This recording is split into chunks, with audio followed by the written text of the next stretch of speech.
So welcome to dent easy with M J. ഇന്നത്തെ ക്ലാസ്സിൽ നമ്മൾ മൈക്രോബയോളജിയിൽ 3 മാർക്കിന് ചോദിക്കുന്ന അടുത്ത ഇമ്പോർട്ടൻറ്റ് ക്വസ്റ്റ്യനാണ് ഡിസ്കസ് ചെയ്യുന്നത്. അതാണ് IgM, ഇമ്മ്യൂണോഗ്ലോബുലിൻ്റെ അടുത്ത ക്ലാസ്സാണ് IgM എന്ന് പറയുന്നത്. നമുക്ക് mainly 5 ക്ലാസ്സുകളാണ്. IgM, IgA, IgD, IgG and IgE ആണ്. അതിൽ IgMഉം Gയും ആണ് കൂടുതലായിട്ട് ചോദിച്ചിട്ടുള്ള ചോദ്യം.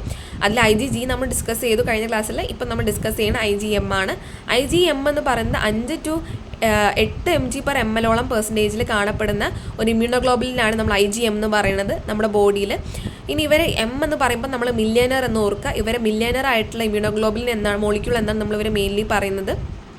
ഇനി ഇവർക്ക് 10 വാലൻസികൾ ഉണ്ടായിരിക്കും. 10 കാലുകൾ പോലെയാണ് അവർ മെയിൻലി കാണുന്നത്. അതിന് ജോയിൻ ചെയ്യിപ്പിക്കുന്ന ഒരു J ചെയിൻ എന്ന് പറയുന്ന ഒരു മോളിക്യൂളാണ് ഇവരെ ജോയിൻ ചെയ്യിപ്പിക്കുന്ന J ചെയിനുകളായിരിക്കും. ഇനി നമ്മുടെ ബോഡിയിൽ ഇവർ ബ്ലഡിൻ്റെ ഉള്ളിലായിട്ടാണ് കാണുന്നത്. ഇൻട്രാവാസ്കുലർലി ആണ് ഇവർ മെയിൻലി കാണുന്നത്. ഇനി ഇവരുടെ കാര്യം എന്ന് പറയുന്നത് ഇവർ ഒരിക്കലും നമ്മളെ ട്രാൻസ്പ്ലാസൻറ്റിൽ ഇവർ ഒരിക്കലും കയറില്ല.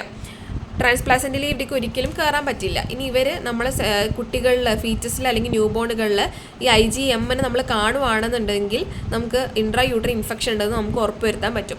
ഏറ്റവും ഓൾഡസ്റ്റ് ആയിട്ടുള്ളൊരു ഇമ്മ്യൂണോഗ്ലോബുലിൻ കൂടിയാണ് നമ്മുടെ IgM എന്ന് പറയുന്നത്. അതേപോലെ തന്നെ നമുക്ക് ഒരു ബാക്ടീരിയയോ എന്തെങ്കിലും വൈറസ് എന്തെങ്കിലും കയറുവാണെന്നുണ്ടെങ്കിൽ നമ്മുടെ ബോഡിയിൽ ഒരു ഫസ്റ്റ് റെസ്പോൺസ് ചെയ്യാൻ ഹെൽപ്പ് ചെയ്യുന്നത് നമ്മുടെ ഈ IgM ആയിരിക്കും.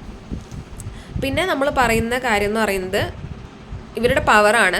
ഒരു IgM എന്ന് പറയുന്നത് it is equal to 1000 IgG ആണ്. അപ്പോൾ 1000 IgGകൾ കൂടി ചേരുന്ന ഒരു പവറാണ് നമ്മുടെ IgMന് മെയിൻ ആയിട്ടുള്ളത്. അതുകൊണ്ട് അത്രയും സ്ട്രോങ്ങർ ആയിരിക്കും ഈ IgM എന്നതാണ് നമ്മൾ മെയിൻലി പറയുന്നത്. ഇനി നമ്മൾ പറഞ്ഞു IgM ഈസ് പ്രസൻറ്റ് ഇൻട്രാവാസ്കുലർലി. അപ്പോൾ നമ്മൾ ബ്ലഡിൻ്റെ ഉള്ളിലാണ് ഇവർ കാണുന്നത്. അതുകൊണ്ട് നമ്മൾ ബ്ലഡിൻ്റെ ഉള്ളിലോട്ട് എന്തെങ്കിലും സാധനം കയറുവാണെന്നുണ്ടെങ്കിൽ അതിനെ നശിപ്പിക്കാൻ പറ്റും. ഇൻ കേസ് നമ്മുടെ IgM പ്രസൻറ്റ് അല്ല എന്നുണ്ടെങ്കിൽ അവിടെ സെപ്സിസ് വരാനുള്ള ചാൻസ് ഉണ്ട് എന്നാണ് പറയുന്നത്. സോ IgM എന്ന് പറയുന്നത് നമ്മുടെ ബോഡിയിൽ ഏറ്റവും കാണപ്പെടുന്ന ഓൾഡസ്റ്റ് ആയിട്ടുള്ള ഒരു ഇമ്മ്യൂണോഗ്ലോബുലാണ്. നമുക്ക് ഫസ്റ്റ് റെസ്പോൺസ് തരുന്നത് ഈ IgM ആണ്.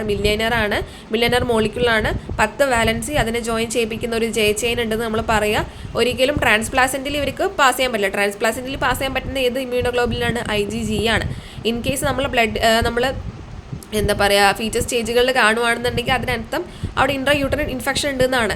ഇവർ ബ്ലഡിലൂടെ പാസ് ചെയ്യും. സോ ബ്ലഡിലാണ് കാണപ്പെടുന്നത്. ബ്ലഡിലൂടെ പാസ് ചെയ്യുന്ന ഇൻഫെക്ഷൻസിനൊക്കെ ഇവർ ഫാഗോസൈറ്റോസ് ഏൽപ്പിക്കും എന്നതാണ് ഇവരുടെ മെയിനായിട്ടുള്ള ഫംഗ്ഷൻ.